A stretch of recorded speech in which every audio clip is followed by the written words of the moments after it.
അകത്തേക്ക് വരൂ.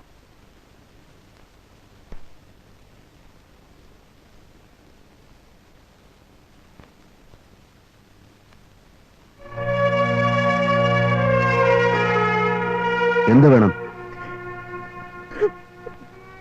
വേണ്ട വേണ്ട, ഈ കരച്ചിലും വീഴ്ചലും ഞാൻ കുറെ കണ്ടതാണ്. ഇനിയും അത് കാണാൻ എനിക്ക് താല്പര്യമില്ല. വരാൻ പോകുന്ന ഭവിഷ്യത്തുകളെ പറ്റി സൂചിപ്പിച്ചപ്പോഴെല്ലാം ഈ കരച്ചിൽ കൊണ്ടാണ് നീ എന്നെ വഴിതെറ്റിച്ചത്. ക്ഷമിക്കാമായിരുന്ന ചെറിയ കാര്യങ്ങൾ പെരുപ്പിച്ച് പറഞ്ഞു മോഹനെ, അമ്മയെ എല്ലാരും നീ എന്നിൽ നകറ്റി. ഇനിയും നിനക്കെന്താണ് വേണ്ടത്? ഞാൻ മനഃപൂർവ്വം, എനിക്ക് സുഖമായിട്ട് മാത്രമല്ലേ ഉള്ളൂ. അതെ, നിന്നെ സ്നേഹിച്ചതിനുള്ള ശിക്ഷയും നീ തന്നില്ലേ? ഒരു നുണ പറയുന്നത് പോലും മഹാപാപമാണെന്ന് ചെറുപ്പത്തിൽ അച്ഛൻ എന്നെ പഠിപ്പിച്ചിരുന്നു. ഇപ്പൊ ഞാൻ കള്ളനാ. നീയാണ് എന്നെ കള്ളനാക്കിയത്. പൊയ്ക്കോ, ഇനി ഒരിക്കലും നിന്നെ എന്റെ മുമ്പിൽ കണ്ടുപോകരുത്.